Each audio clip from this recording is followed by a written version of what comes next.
everyone.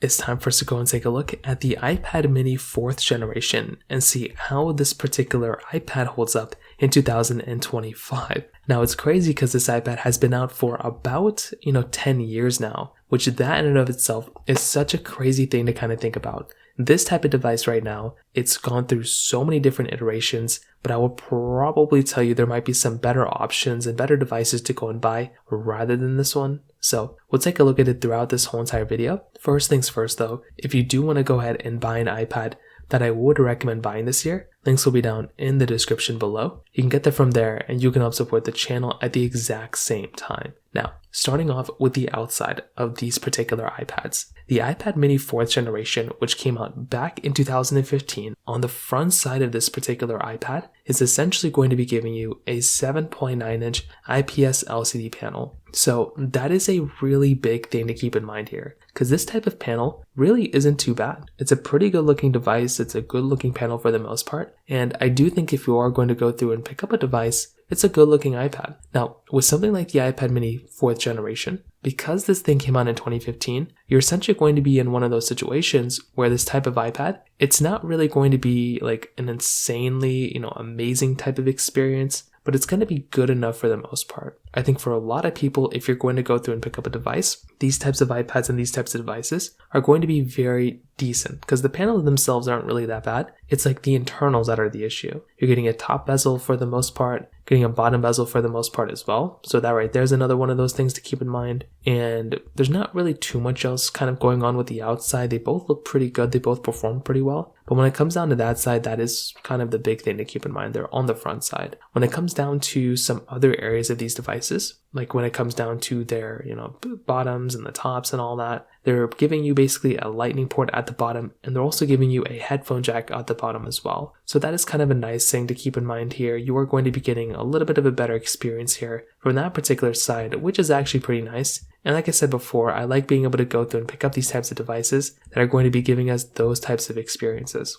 So I think that right there is going to be another one of those big things to keep in mind there too. Beyond that, on the back side, you're getting the standard aluminum side with an Apple logo right there. You're still maintaining a lot of other things going on here too, which I think is nice. So there's not really like an insane amount of things to complain about here because I do think they both look pretty good. But like I said before, if you are wanting the device that is going to be giving you a little bit of a better experience, you're going to have to go for some of the more recent types of iPads because those ones make a lot more sense to go and buy rather than these ones. On the backside, you're getting a single camera setup, which again looks great. I love having a single camera setup and these things are very good options. You're also still going to be able to go through and still maintain other things like a, headphone jack and lightning port and those types of things. These types of iPads aren't like the most incredible things of all time, but they're still like fairly good options when it comes down to it. Like I still like these types of iPads when it comes down to it from that side. Now, when it comes down to basically their price tag, the iPad mini 4th generation right now, it really doesn't really cost that much money as you can probably imagine. These types of iPads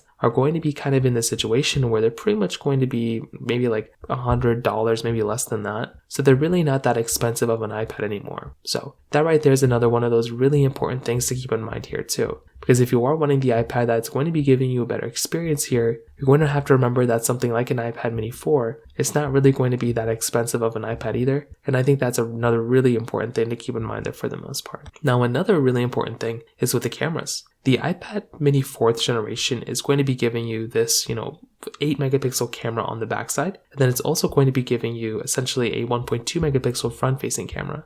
So that right there is actually going to be kind of a nice thing to keep in mind here too, because you're able to go through and still get like an okay type of camera. Like this thing's camera isn't really like terrible, and I do think that right there is another one of those fascinating things, because if you're going to go through and pick up a device, like I said before, these things aren't really that bad, these things aren't really that terrible, and these cameras are actually pretty good when it comes down to it for how old this iPad is. But nowadays, this camera really isn't that great, as you can probably imagine. It's definitely showing its age. It's definitely going to be a little bit of a different type of experience, to say the least. If you're wanting the device that is going to be giving you a better experience here, it generally does make a lot more sense to go through and buy something like an iPad, mini, 7 or something like that, rather than buying one of these types of iPads. So I think when it comes down to that, I think that's kind of one of those big things to keep in mind there for the most part from that side. So again, not the biggest deal in the world, but it is just one of those things to keep in mind there for the most part from that side. So when it comes down to the camera, like I said, I probably wouldn't go through and this would not be the first device I'd recommend buying, but there are still a lot of types of,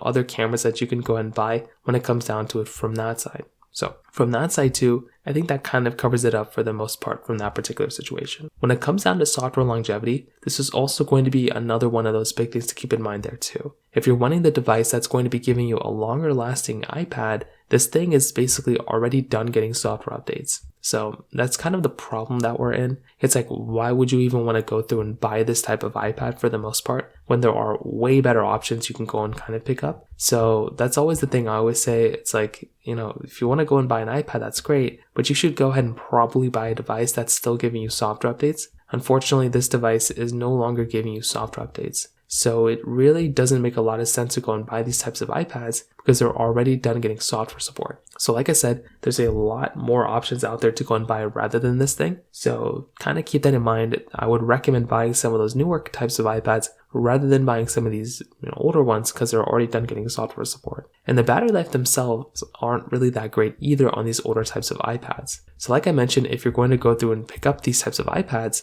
these things are already done getting software updates. So like, what is the point of even going through and buying these types of iPads anymore? Because there's way better options out there for the most part if you're going to go through and pick up these types of iPads. So in my personal opinion, from a battery life standpoint, that's another really big thing to keep in mind there too. On top of that, when it comes down to the performance, these types of iPads are also kind of giving you the Apple A8 chip inside of it with 2 gigabytes of RAM. That really is not that great of an iPad. That's really not that powerful of an iPad either. So I do think this in and of itself is another very important thing because these types of iPads, they're not really going to be that powerful. So once again, I would hate for you to go through and buy one of these types of devices if they're already kind of done getting software updates. Like I said, there's a lot more iPads to go and buy rather than these ones, and there's a lot more options. So what I'd recommend doing is kind of going through and kind of looking at those other options because there might be some other better types of iPads you can go and buy that would be more powerful rather than these ones because these ones really aren't doing that great of a job. And, like I said, there's way better options out there rather than these ones when it comes down to it. So when the whole entire comparison kind of comes to an end, what I would probably tell you is that there are probably a lot more options out there rather than these types of iPads, right? It just doesn't make a lot of sense to go and buy these types of iPads anymore. There are way better types of iPads to go and buy rather than these ones, right? So I think that's kind of the big thing to keep in mind. If you're going to go through and buy an iPad, you have to think about it from a performance perspective. There are way better options, and there might be some better options out there. Like when it comes down to an iPad, Pro, older one, an iPad Air, M1 iPad Air 5, those ones are better options rather than these ones. So from that side, hopefully that kind of makes some sense to you. Hopefully that kind of covers it up too. If you have any other thoughts or questions, please let me know in the comment section below. Hit the like button, that will mean so much, but definitely hit that subscribe button. More importantly than everything else, I love every single one of you guys. Hopefully I'll catch you guys in the next video. Peace out till then.